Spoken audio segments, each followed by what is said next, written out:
ದಾಖಲೆ ಬರೋದು ನಮಗೆಲ್ಲ ಒಂದು ಹೆಮ್ಮೆ. ದೀರ್ಘಕಾಲದ ಮುಖ್ಯಮಂತ್ರಿಯಾಗಿ ಹೊರಹೊಮ್ಮಿದ್ದಾರೆ. ಅದೆಲ್ಲ ನಮ್ಮ ಶೋಷಿತ ವರ್ಗಕ್ಕೆ, ಹಿಂದುಳಿದ ವರ್ಗಕ್ಕೆ ಒಂದು ಸಂತೋಷದ ಸಂಗತಿ. ಸೊ ಇನ್ನೊರ ಮ್ಯಾಗ ಭಾಳಷ್ಟು ಆಸೆ ಇದೆ, ಇನ್ನೂ ಒಳ್ಳೆ ಕೆಲಸ ಮಾಡ್ಬೇಕಂತ ಮಾಡಲಿ ಅಂತ ಶುಭ ಹಾರೈಸ್ತೀವಿ ಈ ಸಂದರ್ಭದಲ್ಲಿ.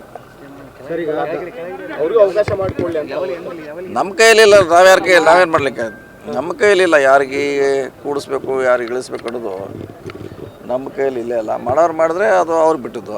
ಸರ್, ರಾಜ್ಯದಲ್ಲಿ ಮತ್ತೆ 2 ಉಪಚುನಾವಣೆ ಬರ್ತಾ ಇದೆ. ಈ ಹಿಂದೆ ನೀವು ಅಹಿಂದ ಸಂಘಟನೆ ಮಾಡಿ ಅಭ್ಯರ್ಥಿಗಳನ್ನ ಗೆಲ್ಲಿಸ್ತಂದ್ರೆ ಈ ದಾವಣಗೆರೆ ದಕ್ಷಿಣ ವಿಧಾನಸಭಾ ಕ್ಷೇತ್ರಕ್ಕೆ ಅಹಿಂದ ವರ್ಗಕ್ಕೆ ಕೊಡಬೇಕು ಅನ್ನೋದೊಂದು ಆಗ್ರಹ ಇರುವಂಥದ್ದು. ಅದರಲ್ಲೂ ಮುಸ್ಲಿಂ ಸಮುದಾಯಕ್ಕೆ ಕೊಡಬೇಕು ಇಲ್ಲ ನೋಡಿ, ಟಿಕೆಟ್ ಕೊಡೋದು ವರಿಷ್ಠರಿಗೆ ಬಿಟ್ಟಿದ್ದು. ನಾವು ಕೆಲಸ ಮಾಡೋರು ಅಷ್ಟೇ. ಯಾರು ಅಭ್ಯರ್ಥಿ ಆಗ್ತಾರೆ ಅವ್ರ ಪರ ನಾವು ಕೆಲಸ ಮಾಡ್ತೀವಿ ಅಷ್ಟೇ.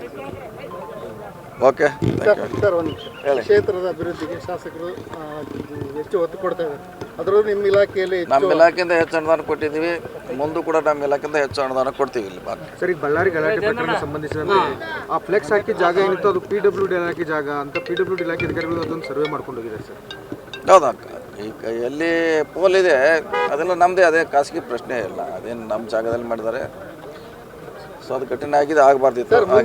5 ವರ್ಷ ಸಿದ್ದರಾಮಯ್ಯವ್ರು ಮುಂದುವರಿತಾರೆ, 5 ವರ್ಷ ಕಂಟಿನ್ಯೂ ಅರ್ಧ ಅಂತ ಯಾರು ಹೇಳ್ಯಾರ? ಎಲ್ಲಿದೆ? ಅಲ್ಲ, ನೀವು ಇಲ್ಲ, ಎಲ್ಲಿದೆ ನೀವು ಹೇಳಿ. ಅರ್ಧ ಗಿರ್ದ ಅಂತ ಎಲ್ಲಿದೆ ಹೇಳಿ? ಇಲ್ಲ, ಈಗೇನು ಸಮಸ್ಯೆಗಳಂದ್ರೆ ನೋಡ್ತಾ ಇದೀವಲ್ಲ ಎಲ್ಲ. ಅದು ಮುಖ್ಯಮಂತ್ರಿ ಆಗಿದ್ದಾರೆ ಅಂದ್ರೆ ನಾವು 5 ವರ್ಷ ಅಂತ ಲೆಕ್ಕ. ಇಷ್ಟೇ ಅಂತ ಯಾರು ಹೇಳಿಲ್ಲ. ಹೇಳಿದ್ರೆ ಹೇಳ್ತೀವಿ.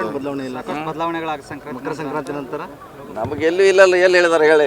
100 ಡೆಸರ್ಟ್, 200, 300 ಎಲ್ಲಿ ಯಾರು ಹೇಳಿಲ್ಲ. ಇನ್ನು ನಾವೇನು ಹೇಳೋದು? ಅತಿ ಹೆಚ್ಚು ಮುಖ್ಯಮಂತ್ರಿ ದಿನಗಳನ್ನು ಅನುಭವಿಸಿರ್ತಕ್ಕಂಥವ್ರು, ಅದೇ ಹೆಮ್ಮೆ ವಿಷಯ ನಮಗೆಲ್ಲ.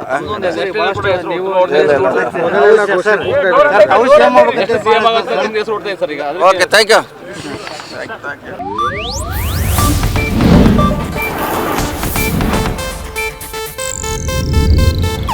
ಇದು ಏಷ್ಯಾನೆಟ್ ನ್ಯೂಸ್ ನೆಟ್ವರ್ಕ್ ಪ್ರಸ್ತುತಿ.